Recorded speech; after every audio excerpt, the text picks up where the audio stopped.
Let's take out our Bibles and learn together. Oftentimes, we fail to put the proper emphasis on the things that God would have us to emphasize. And what I'm primarily speaking of, and what we're going to see in this lesson, is that the emphasis should be upon the spiritual. And oftentimes, people think about the spiritual and they think about simply the blessings. They think about heaven. People say all the time, I believe in God, I believe there's a heaven. But then if you ask them, well, do you believe that there is a hell?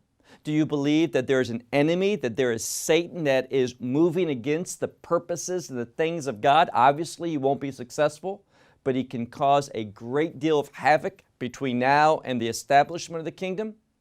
And people, they choose just to ignore that. And because of that, as we talked about last week, they're not prepared for the various spiritual encounters that they're going to have. With that said, take out your Bible and look with me to the book of Mark and chapter 5. The book of Mark and chapter 5. Now, we saw last week that there was a change in location, that Messiah was moving to the other side. And we talked about the significance of that phrase, the other side, in the Scripture, especially in the rabbinical literature. This phrase, sad acher, oftentimes has to do with the domain of demons, the spiritual domain in this world and in this creation. So they were going, and as we saw, they were unprepared for what they encountered on the sea and what they were going to encounter in this section of Scripture today. So look with me to verse 1.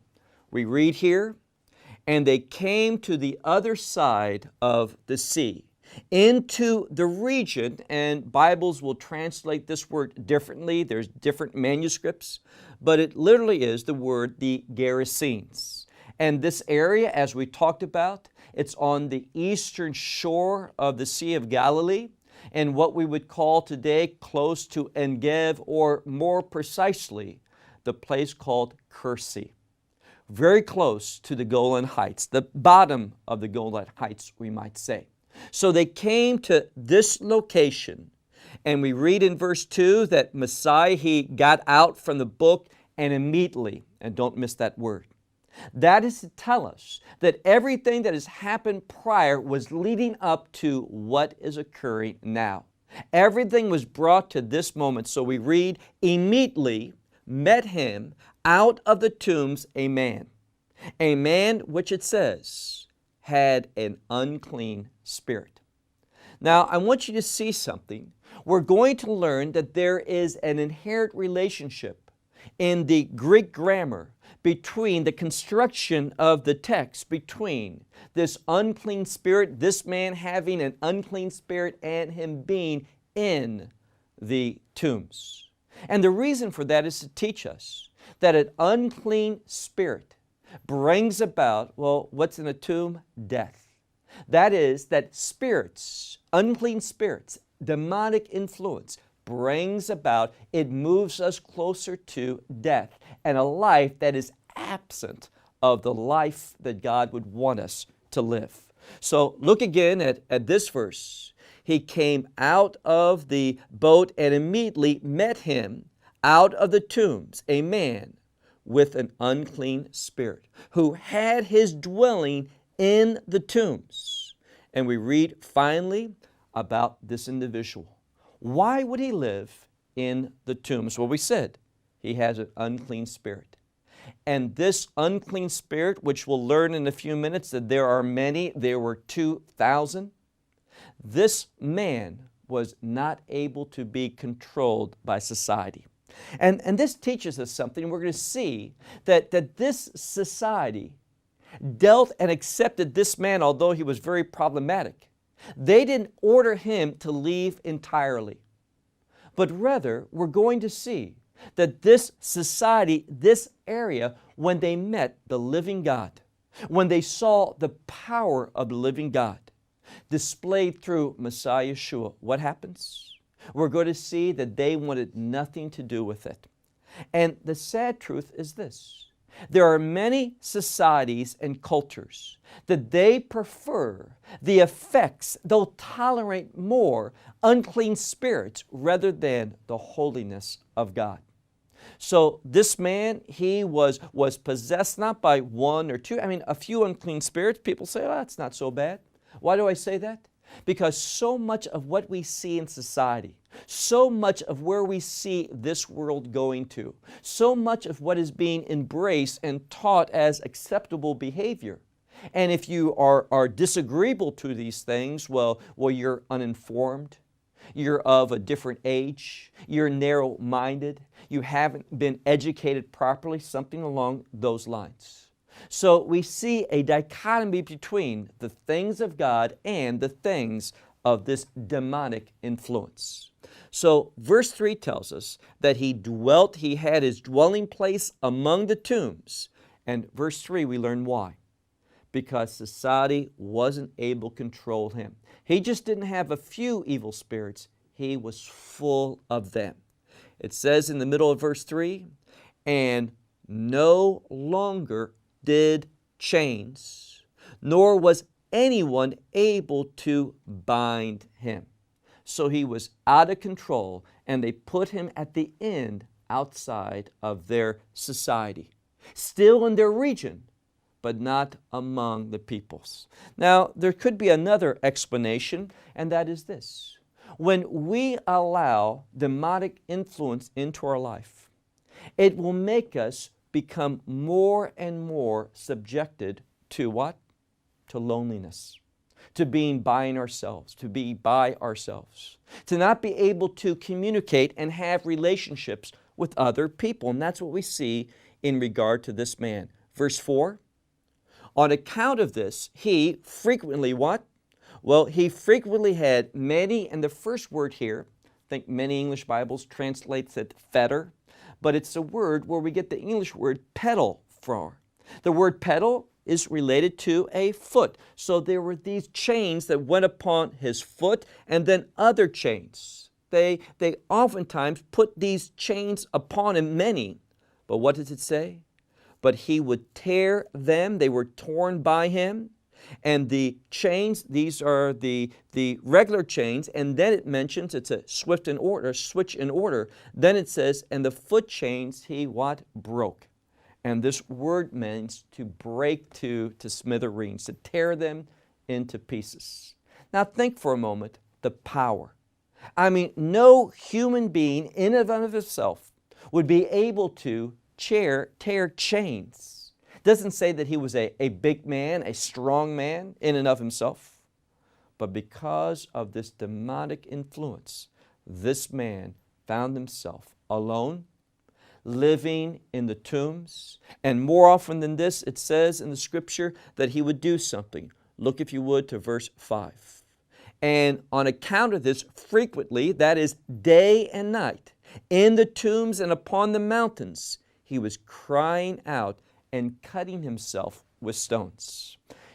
When I was much younger and talking to my parents, we never heard about oftentimes young girls, teenage girls, cutting themselves. But today, that problem is unfortunately very frequent. It's not so obscure. High schools struggle with this problem. They have counselors to deal with people cutting and injuring themselves. And they have very little success in dealing with it. Why? Because they see it as a physical, as an emotional problem, rather than what? A spiritual condition. When we begin to just put ourselves outside of society, when we see demonic influence causing these traits in our lives and there's no spiritual solution offered, we'll only get worse. And that's exactly what he was doing. He was crying out day and night, it says, and injuring himself. But look at verse 6. And seeing Yeshua from a distance, he ran. Now, notice there's two interpretations of this. One is when there was available to him a solution, an authority and a spiritual authority greater than the ones in him. He ran to get help. Oftentimes, we see those who are spiritually possessed, demonically influenced, understanding the person and the work and the anointing of Messiah better than those who are not. The spirits understand who Yeshua is. So we read in this verse, look at it again, verse 6. And seeing Yeshua from a distance, he ran and he what? He worshiped him. He prostrated himself before Messiah. That is an act of submissiveness. Why? To tell us that ultimately all evil, unclean spirits, all demons are going to submit to Messiah. And it's interesting because up until this time, you don't have really the term Yeshua, his name. You have him being referred to in the third person singular by the pronoun he. But at the name of Yeshua, what happens? These demons fall to the ground in defeat.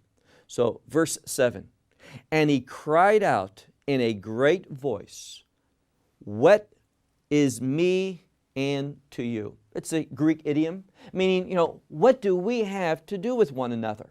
Now, there's a couple different interpretations of why that this is said. First of all, what fellowship does good have with evil? Another interpretation of this scripture is simply, this is not Messiah's time. He's not here at this time to bring an end to demonic influence, that is, to establish his kingdom. So he's saying, what are you doing here? Why have you come to me at this time? But if you keep reading on in this passage, we see a beginning, a foreshadowing of what in fact Messiah is going to bring about when he establishes that kingdom. Look again, verse 7. And he cried out in a great voice saying, what do I have to do with you, Yeshua, the Son of the Most High God? And that expression, the Son of God, that's not the first time we've come in contact with it. It repeats over and over, and the Son of God, as we come to the end of the gospel in chapter 14, it's going to be very clear to us that the Son of God has to do with the divinity, that it is Emmanuel, God with us. So look again. What do you have to do with me, Yeshua, the Son of the Most High God? And then he says, he implores him to basically swear. Make a deal, make an agreement, in other words. Swear in God that you won't what? Torture me. Now, this should tell us something. It should tell us that ultimately the demons know what their end is. That they are going to be cast into that lake of fire, and they're going to be tormented forever and ever. But that's something that's in the distant future for them. And they're not so concerned about the future as they are the now.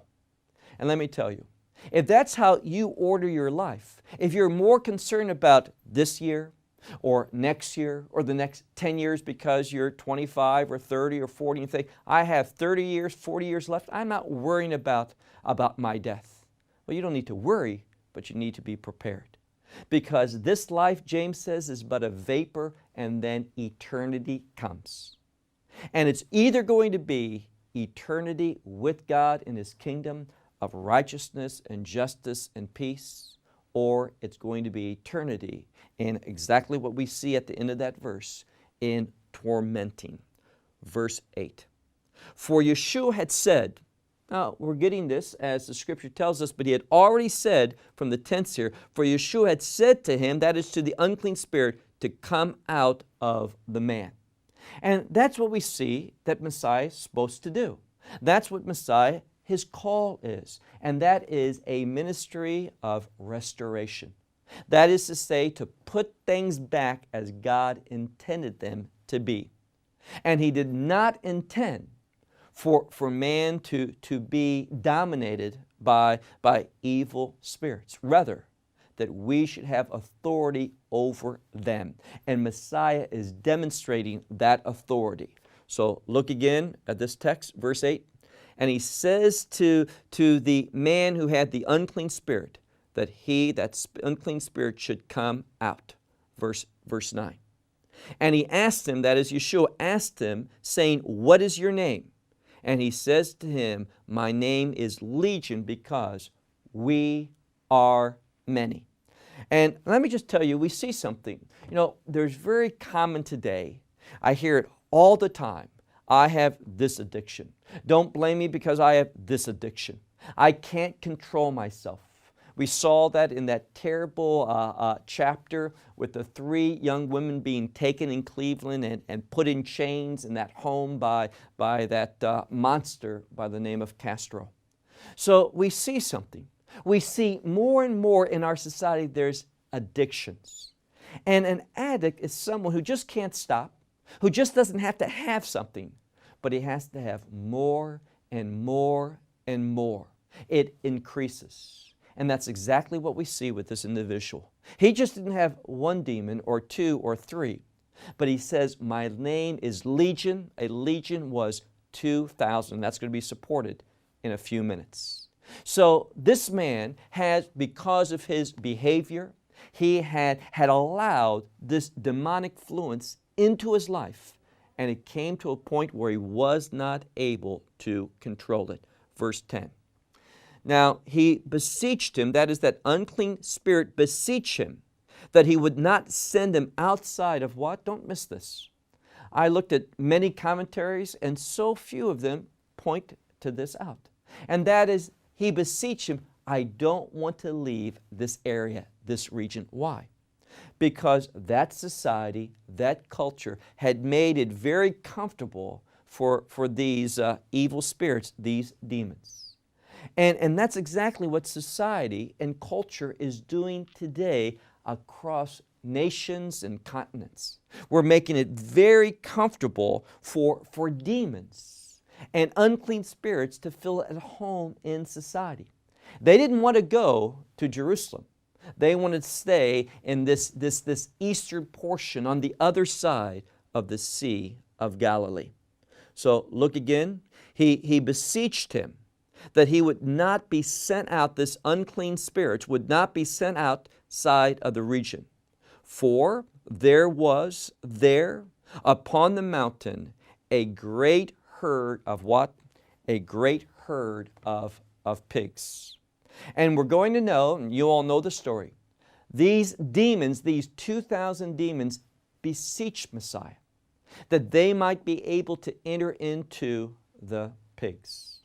Now, don't miss that. The only way that one can interpret this is that in the same way that they felt comfortable being in that region, they preferred to what? If they couldn't be in a man, to be in a pig. And that is to show us the relationship between pigs and unclean spirits. And perhaps that's one of the reasons that the Word of God forbids the eating of pork as a reminder of the principles that we're learning today. Now, we can talk some other time, and we will later on in our study of Mark about the laws of kashrut or kosher laws, but just put in the back of your mind this connection that it's significant that these demons ask, let us go into the pigs. Verse 13. And he permitted them, and the unclean spirits went out and entered into the swine. And what happened? Well, it says that, and I don't know how your Bible translates it, but it's the word which means to rush. I think most say they rush down the slope. But the real verb has to do with simply going berserk. And what we saw here was what literally unclean spirits breaks about.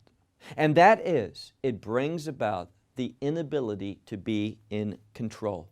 It brings about, ultimately, it led them right into what? Destruction. Because it tells us in this passage of Scripture that they rushed down the embankment into the sea where what? They drowned. And how many were there? 2,000, in support of that term legion. So we see the end result is death to the demons, showing Messiah's dominion over the demonic world. Now, you would think that those who witness this, and by the way, the disciples are almost silent through all of this, I mean, you don't hear anything about them. Why?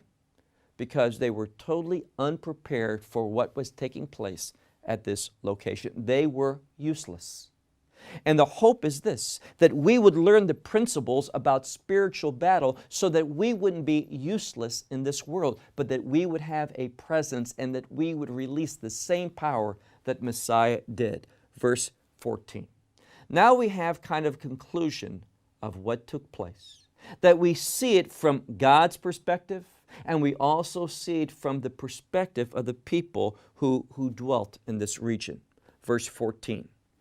And the shepherds, those same shepherds that were there with the flock of herd of pigs, it says, they fled and they told in the city and in the fields. That word can also mean marketplaces. They told. And what happens? Those who heard their report, it says in the middle of verse 14, and they came to behold what was happened. That is, what took place, what this happening was. Verse 15. And they came to Yeshua, and they saw the man who was demon-possessed. This one sitting and clothed and in his right mind. Now, two things I want to say here. First of all, don't miss the connection between Yeshua they saw and right next to him was this man. This man that they couldn't control. This man who had so frequently cried out, so frequently injuring himself. And notice it says that he was clothed. That is to imply that most of the time, what did he do? He wanted to take off his clothes. He ran around naked. And today we see an obsession with nakedness in the world today. Improper dress, both women and even men today. So we see very clear in our society these influences of demonic behavior all around us.